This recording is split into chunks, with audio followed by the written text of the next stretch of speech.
Tani, panajeri në fakt duhet quhet panajeri I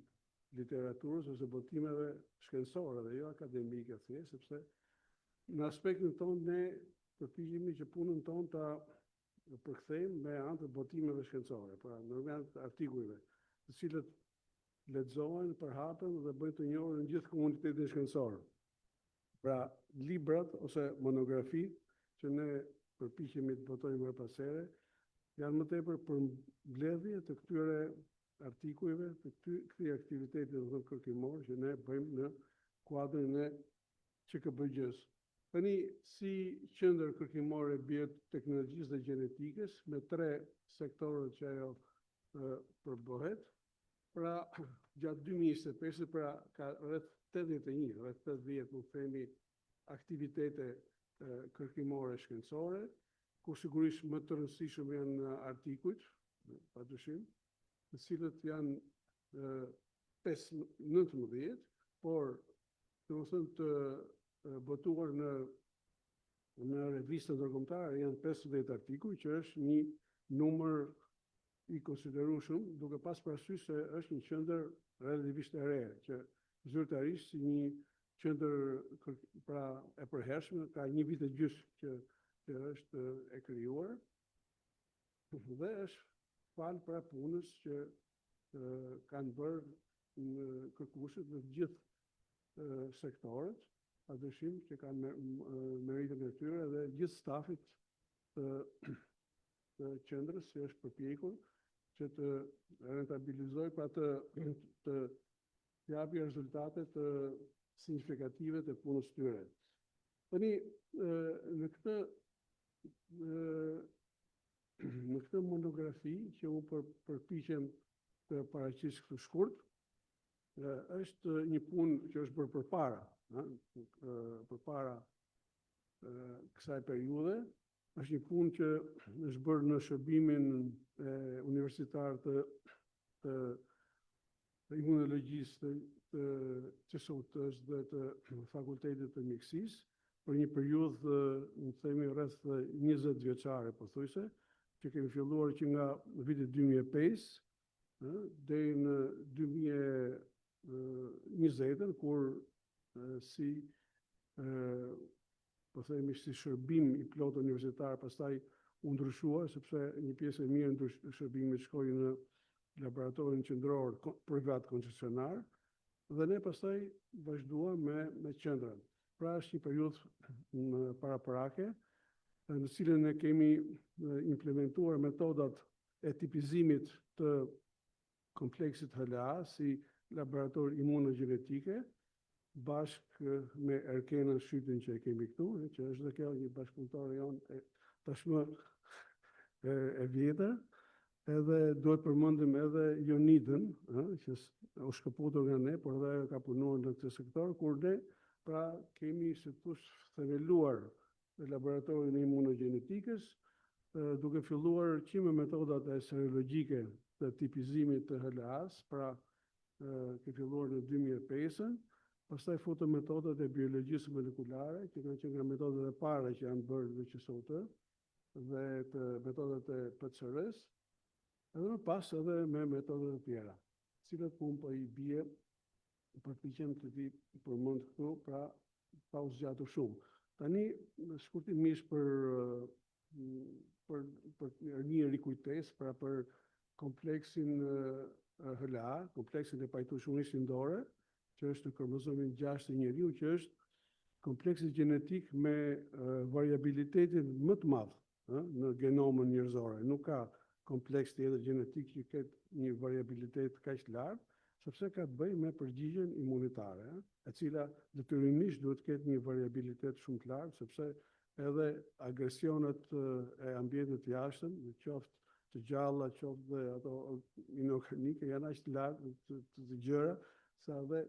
organizmi ka adaptuar këtë variabilitet, dhe studimi pra I këtij kompleksi në radhë parë, po themi në praktikën humane, ka vlerë për realizimin e transplanteve. Pra ky ishte arsyeja kryesore pse ne filluam këtë punë, pra për të realizuar tipizimin HLA në rastin e transplanteve qoftë të organeve solide, qoftë edhe të qelizave staminale, pavarësisht se qelizat staminale nuk bëhen në vendin tonë, por dhuruesit duhet të tipizohen për të parë pajtueshmërinë, për të pas dhuruesit kompatibël, që duhet të jenë 100% kompatibël në gjithë lokuset e këtij kompleksi pra të pajtueshmërisë ndore. Pra, është një kompleks mjaft pra i madh, që ka, siç e shihni, ka gjithë këto lokuse, që ka një variabilitet shumë të madh, sidomos pra këto që janë kompleksi madhor, A-ja, B-ja, C-ja, D-ja, D-ja, pra,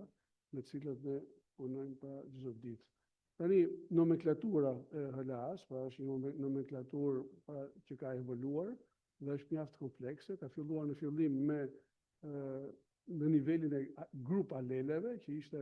për shembull HLA-02 që është aleli më i shpesht në lokusin A, ka qenë 02, pastaj me biologji molekulare u fut në grup aleli, pra që është proteina, kinin, por në fakt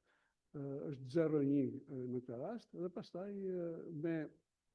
teknologjinë NGS kalohet në rezolucion më të lartë, duke koduar para dhe regionet jo koduese të HLA-s. Pra, qëllimi pra, po themi i kësaj monografie dhe i studimit ton ka qenë pra roli i sistemit HLA në gjenetikën popullatës, thamë, kryesori ishte në realizimin e transplanteve, por indirekt nuk mund të mos bënim gjithashtu të studionim dhe rolin në studimin e gjenetikës së popullatave, meqense ka një variabilitet kaq të lartë, dhe pastaj sigurisht dhe roli i sistemit HLA në studimin e sëmundjeve autoimune, një fushë në cilën ne jemi po e vazhdojmë tani, që është fusha jonë kryesore në imunogenetikë aktualisht. Tani, pra objektivat, pra siç e shihni, janë shumë, siç është përcaktimi i shpejtësisë së aleleve të ndryshme të sistemit HLA në popullatën shqiptare dhe në Kosovë, që ishte një gjë e pa bërë deri tani, pra është një studim për herë të parë që u realizua. Studimi pra i krahasimit të këtyre polimorfizmit alelik të HLA-s me popullatat e tjera në Ballkan edhe më gjerë. Objektivi tjetër, pastaj implementimi i këtyre provave të pajtueshmërisë ndore, në qoftë në transplantet e veshkave, edhe në ato të qelizave bazë, staminale, edhe sigurisht dhe studimi pra i vlerës diagnostike të mbarkuesve imunologjik me HLA-n, korelacioni për shumë, dhe këtu si sëmundje kryesore kemi marrë artritin reumatoid, gjithashtu dhe diabetin në tipit parë. Pra, në studimin në popullatën normale janë studiuar gjithsej rreth 552 individ të shëndosh, pra që në përfaqësojnë popullatën normale të Shqipërisë dhe Kosovës. Pacientët janë marrë rreth 174 individ që janë tipizuar për transplant renal, 70 për ato që kanë pasur nevojë izbizimi për si dhurues të qelizave staminale, dhe 100 pacientë ishin me artrit reumatoid, që u studiuan për lidhjet e kësaj sëmundje me alelet HLA, kryesisht të klasës së dytë. Gjithashtu janë edhe 36 pacientë që u studiuan me diabet të tipit parë, pikërisht për lidhjen me alelet e tipit e klasës së dytë të HLA-s. Pra, metodat që kemi implementuar, pra kemi e di shumë mirë, është metoda e SSP-s për sa i përket biologjisë molekulare në fillim, përveç serologjisë, por studimi ka marrë parasysh vetëm SSP-n, pra është një metodë mjaft e njohur tashmë që ka si bazë primerët që amplifikojnë sekuencat respektive të aleleve që studiohen, edhe që amplifikohen nëpërmjet të PCR. Gjithashtu, edhe principi I SSO-s, që është e ngjashme me të parën, por që bëhet në fazë solide, pra në fazë solide, jo me xhel me elektroforezë. Janë dy metodat kryesore që kemi implementuar dhe që akoma vazhdojnë të përdoren, megjithëse po zëvendësohen gradualisht me metodat e NGS-it, NGS-it pa dyshim. Tani, pra, këtu kemi rezultatet e frekuencave të aleleve të klasës së parë dhe klasës 2+, në popullatën shqiptare dhe popullatën e Kosovës. Pra, ndryshimet janë në fakt jo të vogla, janë jo signifikative, për sa përket frekuencave të këtyre aleleve. Kjo është si për logusin A, për logusin B është e njëjta gjë, pra janë shumë të ngjashëm këto profile, edhe për C-n, për DRB1-shin, edhe gjithashtu edhe për DQB1-shin, pra për herë parë ne pam pra se midis strukturës alelike të popullatës shqiptare në Shqipëri dhe asaj në Kosovë, nuk kemi ndryshime signifikative. Këtu kemi haplotipet e studiuara, haplotipet që janë studiuar me metodën maximization, është një metodë tjetër me probabilistike, sepse haplotipi real është shumë vështirë që të studiohet, do studim familjar, po është me një metodë pra që implementuar në këto programet siç është Arlekini ose Pypopi, edhe profili I këtyre haplotipeve është shumë I ngjashëm si në popullatën shqiptare, ashtu dhe në Kosovë është haplotipi pra A2B18,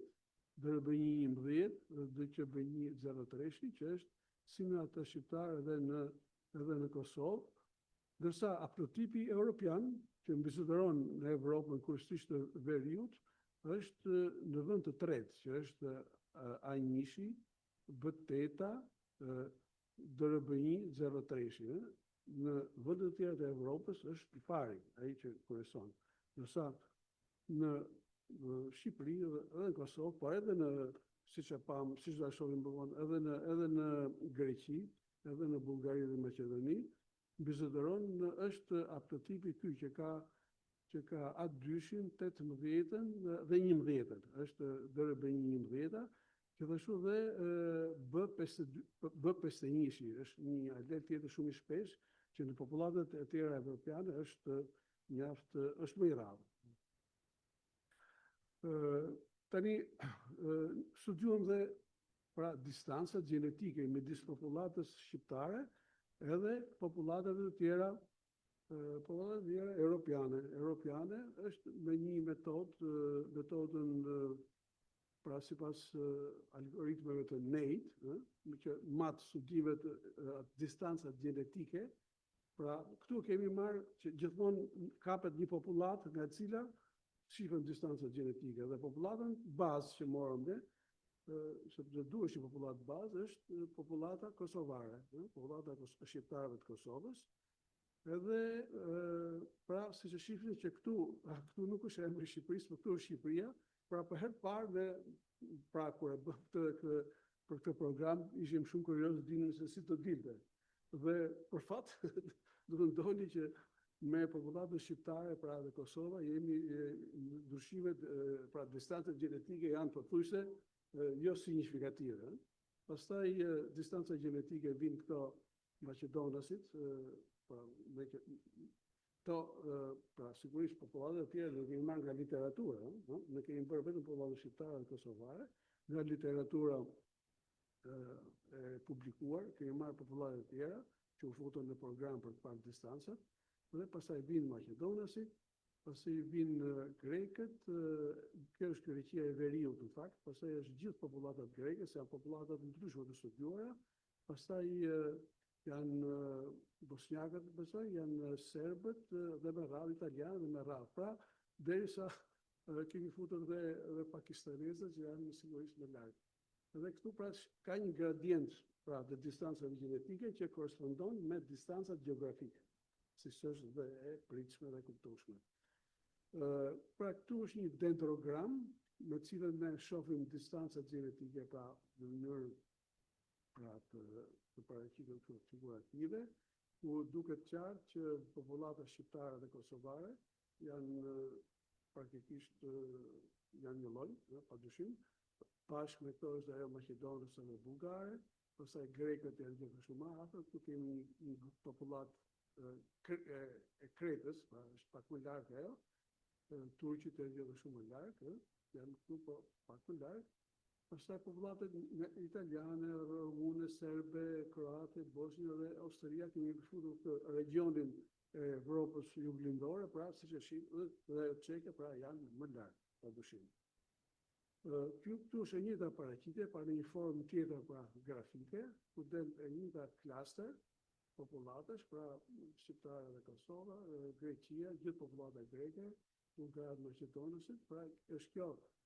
themi balkanike e jugut, që është e ndryshme nga pjesa tjetër e Ballkanit Veriut, ku janë serbët, kroatët, bosnjakët dhe këto tjerët janë nga Evropa e Mesme, çekët dhe italianët sigurisht janë disi më larg, padyshim. Kjo është një paraqitje pra një NPS të paraqitje formë tjetër për gjithë popullatave pra europiane, pra dy dimensionale, është paraqitje më e re, bidimensionale, ku duket një klasteri i Ballkanit Jugut, pra del Greqia, Shqipëria, Bullgaria, Maqedonia, Kosova, ndërkohë që Ballkani Veriut del pak më larg, Serbia, Rumania, Kroacia, Bosnia, ndërkohë që vendet e Evropës qendrore dhe veriore pra janë më larg. Tu kemi marrë të tre lokusit së bashku, kemi lokusin A, B dhe dërëbënjishën, të cilët së bashku frekuencën e tyre pra i kemi krahasuar në këtë studim multidimensional. Ndërkohë që të popullatët e Evropës së Veriut, pra Walesi, Skocia, qoftë dhe Baskët, sigurisht janë në mënyrë signifikative më larg. Është interesant se më pas nesh është një studim tjetër që kanë bërë kolegët tanë në Maqedoni, në Shkup. Është një grup që është në Institutet e Imunobiologjisë të Shkupit, është Meri Kiria që punon aty. Kemi e di që ato e kanë publikuar më vonë, edhe ato kanë marrë pra sigurisht kjo është popullata atyre, maqedonëse, dhe kanë të njëjtat rezultate si dhe studimi jonë. Pra, dhe këto nxjerrin që popullata jonë në popullatën e Kosovës, pra studimi tyre është pas nesh, por është sigurisht i pavarur, dhe është e ngjashme, ashtu si me atë popullatën bullgare, greke, Greqinë e Veriut, popullatën turke që është më larg, kryesisht popullata turke që është marrë në Istanbul, por ndaj këtu ka shumë influencë edhe nga Ballkani, që Istanbuli ka shumë popullatëra ballkanike. Dhe këtu del Rumania, Serbia dhe Kroacia, qoftë dhe Bosnia dhe dalin këto më larg, po siç dalin më larg sigurisht edhe vendet e tjera evropiane që ka futur Ilias, që janë franceze, ruse dhe këto të Evropës së Veriut, që janë futur dhe që janë më larg në këtë distancë. Dhe ajo ka bërë dhe kjo me sigurisht me alelet, me frekuencët e aleleve të HLA-s, duke i marrë në të gjithë lokuset së bashku. Këtu tani kemi bërë tani ne kemi parë pra se ka një gradient të HLA-s nga veriu në jug të DRB11-s edhe të DRB104. DRB104 është një alel që është lidhur mjaft me smundje autoimune. Dhe shifet që nga veriu në jug, vende nga veriu në jug, kemi një, ose mund të themi, kemi një korelacion indirekt midis DRB-11 dhe DR04-s. Pra, janë marrë të dyja në korelacion. Pra, si thosh, me DRB-11 është shumë e shpeshtë në vendet e Ballkanit, e Jugut, dhe dërsa 04 që është e lidhur me sëmundjet autoimune është më tepër në vendet e veriut. Dhe kjo tregon për një lloj që shpjegon pse sëmundjet autoimune në fakt janë relativisht më të shpeshta në vendet veriore të Evropës sesa në vendet e Jugut. Kjo lidhet edhe me haplotipin A1, B8 dhe DR4, që është më shpesh, si thamë fillim, në vendet veriore, sesa vendet e Evropës Ballkanit, po themi, jug lindore, sepse ku është më shpesh DRB-11, që duket se është një agent mbrojtës në sëmundjet autoimune, sesa favorizues si është 04. Pra, këto ishin konkluzionet kryesore. Pra, distanca gjenetike midis këtyre dy popullatave, qoftë Shqipëri dhe Kosovë, janë pothuajse të papërfillshme, që tregon pra unitetin e popullit shqiptar. Thama dy grupet kryesore që të Ballkanit Jugut dhe Veriut të duken se kanë një diferencë gjenetike që nuk është enorme, por është e rëndësishme. Pra, është interesante ajo gjë që nga popullata kosovare dhe serbe për ndryshimet gjenetike janë më të mëdha se sa popullata kosovare me greke. Megjithëse me Greqinë ato janë më lart, por edhe me kosovarët janë më afër, pra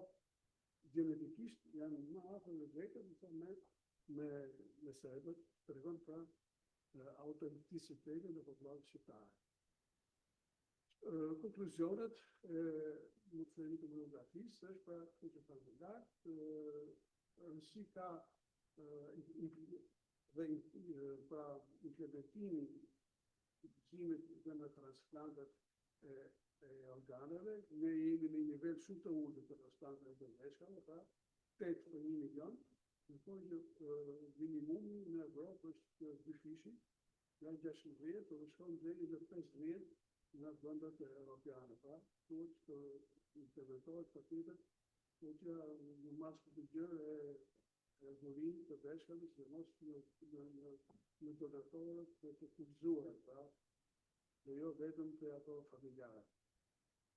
Pra, ajo që është interesante është popullata shqiptare që nuk e përmenda, duket se ka një heterogenitet më të vogël të HLA-s. Për shembull, në krahasim me popullatën kroate dhe ato gjermane, ato ka një numër shumë të madh haplotipesh HLA, në krahasim me popullatën shqiptare që tregon pra se është një popullat pra jo përzier me popullata të tjera, dhe kjo ka rëndësinë e vet sepse për dhuruesit e qelizave staminale për transplantet e palsës, për transplantet të palsës kockore ose të qelizave bazë, stem cell, sepse duhet që për këto që ka nevojë duhet gjejmë nga popullata shqiptare. Dhe këtu del roli rëndësia e regjistrit, realizimit të një regjistri të dhuruesit të palsës kockore që duhet të ketë që ka çdo popullat, edhe duhet të ketë edhe Shqipëria, edhe popullata shqiptare një regjistër, dhe ne këtë kemi futur pikërisht në projektet Rextam të këtij viti, që nëpërmjet teknologjisë të NGS-it të mund të fillojnë të bëjnë një regjistër të dhuruesve të palsës kockore, të cilët potencialisht mund të dhurojnë qelizat e tyre staminale për ato smundje që ka nevojë. Se përndryshe ato që ka nevojë duhet marrin dhurues familjar, por dhuruesit familjar janë vetëm në 30% të rasteve mund të jenë kompatibël. Në 2/3 të rasteve nuk ka dhurues familjar, duhet gjejmë dhurues jo familjar dhe duhet kemi një regjistër. Ka regjistër sigurisht gjithë vendet e botës kanë, janë rreth 50 milion dhurues në gjithë botën. Gjermanët kanë dhuruesin më të madh. Dhe ne kemi tipizuar me 10 familje nga Shqipëria për shqiptarë që banonin, kishin nevojë për transplant në Evropë, edhe në kërkonin dhërues nga familjet, por vetëm në 1/3 e rasteve gjenden dhërues. Në raste të tjera, pastaj ato kanë gjetur dhërues nga regjistrat evropian, por këto dhërues, pavarësisht se mund të kenë kompatibël në HLA, prapse nuk e kanë variacione të tjera të cilët janë potencialisht të dëmshme për ata. Pra, duhet që të gjenden dhërues brenda familjes, brenda jashtë familjes, por brenda popullatës që i përket individit, për të gjetur një kompatibilitet sa më të mirë për të eliminuar ato reaksionet e graft versus host, pra të dhëruesit ndaj marsit që janë shumë të rrezikshme në transplantet e qelizave staminale. Pra, këto ishin konkluzionet e përgjithshme të monografisë, dhe faleminderit për dëgjimin dhe japim fjalën Valbonës që të flasë për librin e saj që kam si bashkëautore.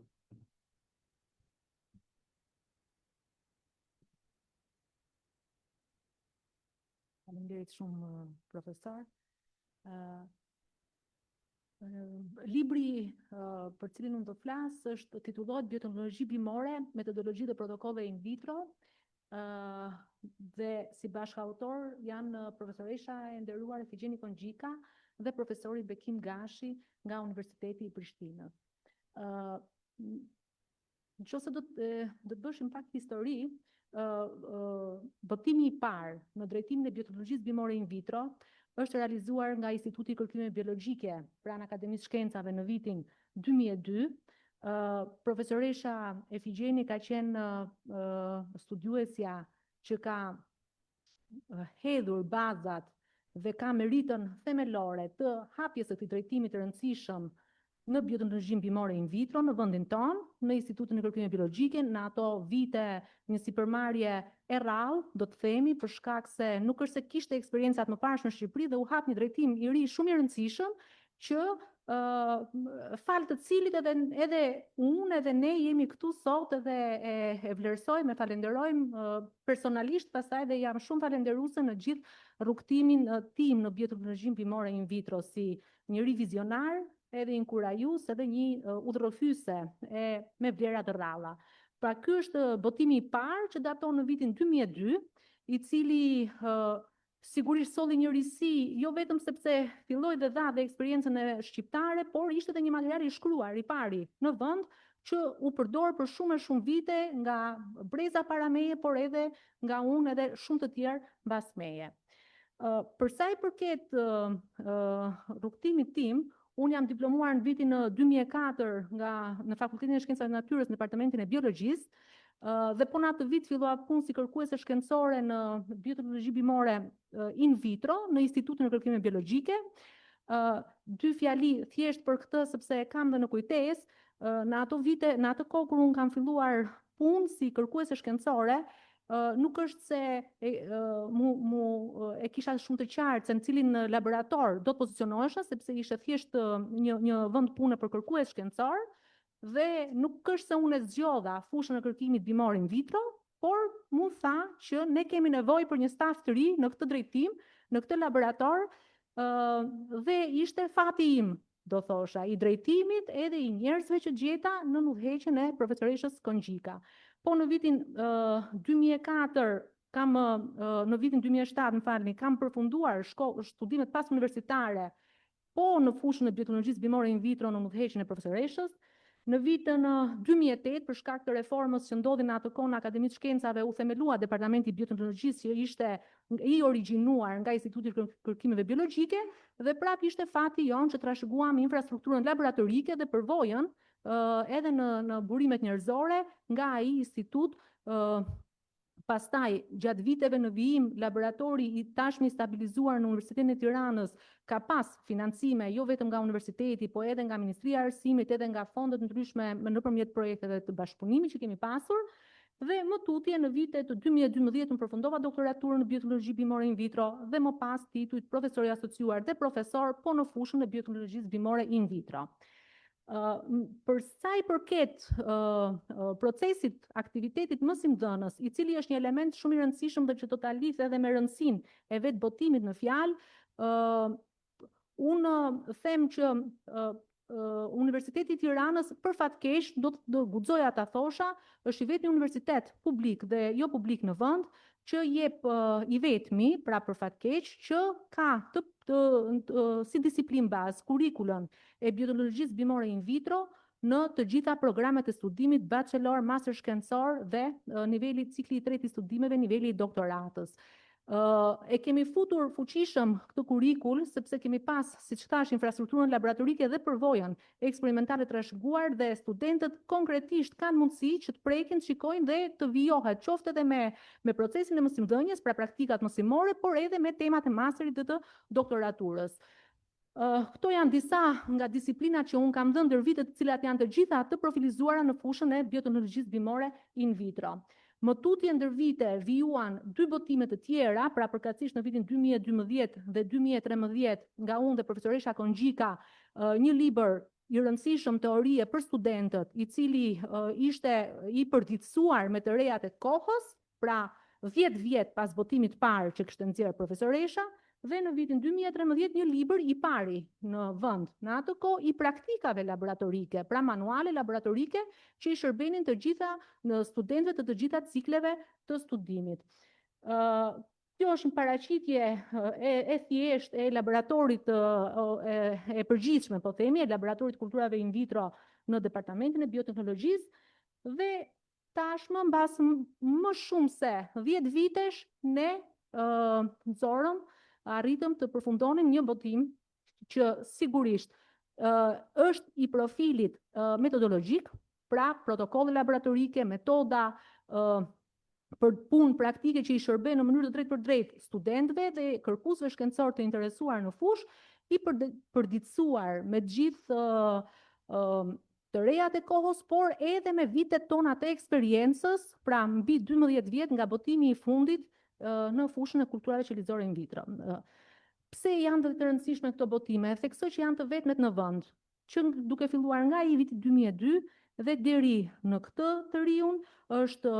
profesoresha është bashkëautore në të gjitha dhe pastaj sigurisht na ka përfshirë dhe ne në gjithë botimet e tjera dhe dëshmon edhe krijimin e një grupi kërkimor tashmë të stabilizuar me eksperiencë shumë vjeçare dhe me një rëndësi shumë të madhe të transmetimit midis brezave të dijeve nga profesoresha tek unë dhe pastaj studentët që unë kam në udhëheqje, master dhe doktorat. Libri, ne si grup autorësh shprehim mirënjohjet dhe falënderimet më të larta, më të thella për 2 recensueset, profesoresha Vjollca Ibro dhe profesoresha Valdete Vorsi, të cilat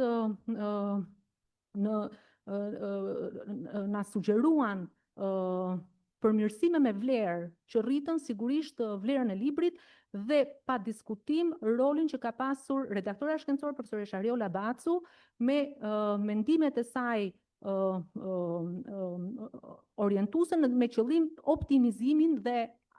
bërjen të mundur daljen e publikimit në nivelin që është sot. Kështu që falenderuese pa mas për to. Pse ky libër, siç e theksova edhe më parë, ishte nevojshme një përditësim. Ne kishim shumë tashmë eksperiencë laboratorike, kishim futur dhe ne metoda inovative të reja, duke pas parasysh punën ndër vite, projekte që kemi pas në nivel kombëtar dhe ndërkombëtar, dhe për t'i bërë publike arritjet tona dhe për t'i dhënë studentëve dhe gjithë të interesuarve një material më të plotë në këtë drejtim. Këtu paraqiten edhe foto të studentëve në laboratorin e bioteknologjisë dhe doktoraturat janë 2 në proces, të cilat përdorin manuale, protokolle laboratorike të paraqitura në libër. Libri është i organizuar në 20 kapituj, unë nuk do të hyj në detajet e kapitujve për shkak të specifikave që ato kanë. Ai paraqet 52 protokolle praktike, paraqet metoda të qarta hap pas hapi, për çdo protokoll të realizuar dhe paraqet foto origjinale Kjo është risia e këtij libri, asnjë foto që është e botuar në këtë vëllim nuk gjendet në vëllimet e mëparshme. Janë të gjitha foto që datojnë nga viti 2013 dhe deri në momentin që është botuar ky libër të punës tonë kërkimore në laboratorin e bioteknologjisë, që i rrit vlerën, originalitetin dhe ne ky ishte edhe qëllimi janë, që për çdo protokoll pra të pasqyrojmë realisht punën, sigurisht protokolle të përshtatura nga literatura me qëllim optimizimin e shumimit për kultivarët vendas, qoftë të specieve frutore, qoftë të specieve aromatike mjekësore. Unë kam paraqitur pasqyrën e lëndës thjesht për të ilustruar detajimet, por nuk do të lexoj detajimet e pasqyrës së lëndës. Libri përfundon me një aneks shpjegues termash, një fjalor i vogël, në cilin janë sqaruar terma specifik që lidhen me bioteknologjinë bimore in vitro dhe përfundon dhe me një indeks për një orientim më të thjeshtë në versionin e shtypur dhe orientim të lexuesit drejt faqeve ku terma specifik gjenden në libër. Sigurisht këto mundsojnë aksesin më të lartë në informacion për çdo palët e interesuara. Libri ka vlerë në drejtim pra ka një impakt, ose ne shpresojmë që të ketë një impakt në bujqësi dhe në lidhjen e kërkimit shkencor bazë dhe atij të aplikuar, sigurisht jetës akademike universitare dhe çfarë bëhet në laboratoret tona me profilin industrial dhe atë bujqësor, në eksperiencat tonë ndër vite me bashkëpunime të shumta ka hedhur një hap përpara në këtë drejtim, por sigurisht ende mungon lidhja e mirëfillt në vendin tonë midis kërkimit shkencor në këtë drejtim dhe komercializimit të produktit bioteknologjik të përftuar. I shërben ky libër studentëve të gjitha cikleve të studimit, studiuesve dhe akademikëve, laboratorëve, industrive të ndryshme, në një të ardhme, pse jo, edhe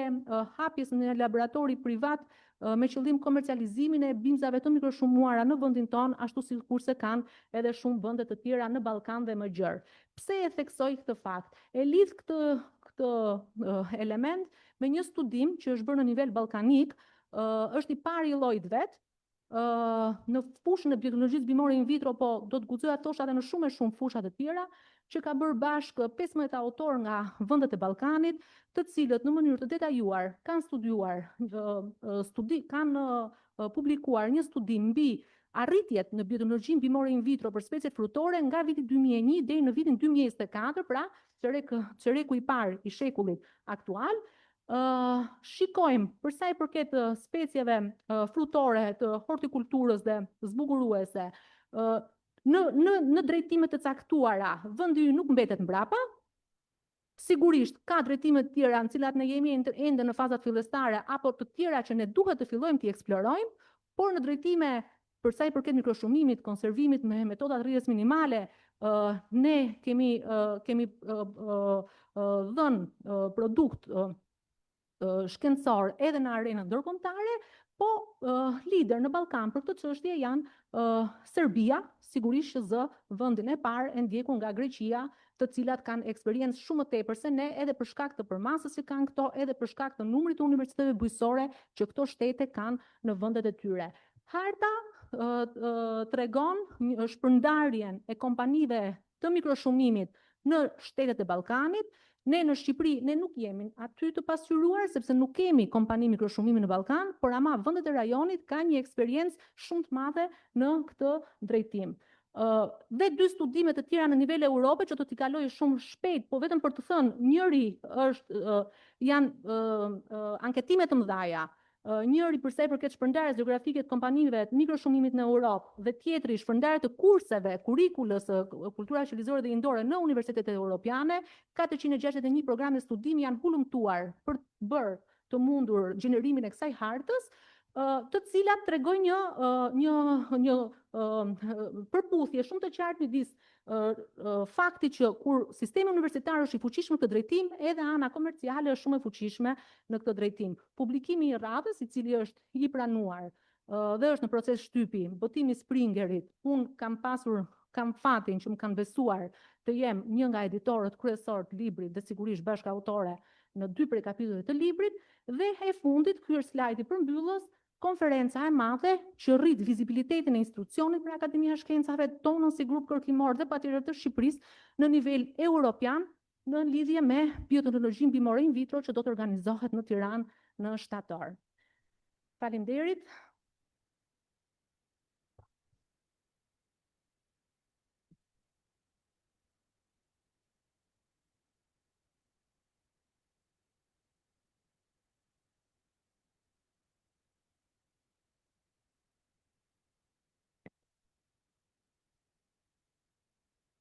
Po. Shkurt dy fjalë, me qenë se Genci foli më shumë për pjesën e shkencore. Ajo që desha të theksoja ishte themelimi i qendrës tonë, ka filluar qysh në 2020, pavarësisht se fillimisht ne ishim i qendër virtuale, po gjithsesi dhe në atë kohë po përmend periudhën e Covidit, kur janë bërë punime shumë të rëndësishme. Juve grupe që keni punuar dini shumë mirë në çfarë kushtesh keni punuar, dhe që ishin punime të cilët shkonin bashkë me ato çka botoheshin në botë. Kështu që janë disa artikuj shkencor të punuar në atë periudhë dhe të botuar dhe të indeksuar me shumë rëndësi. Ndërkohë, periudha tjetër, do të thonë 2 vjeçare, nga 2024 deri më sot, po bën gati 2 vjet.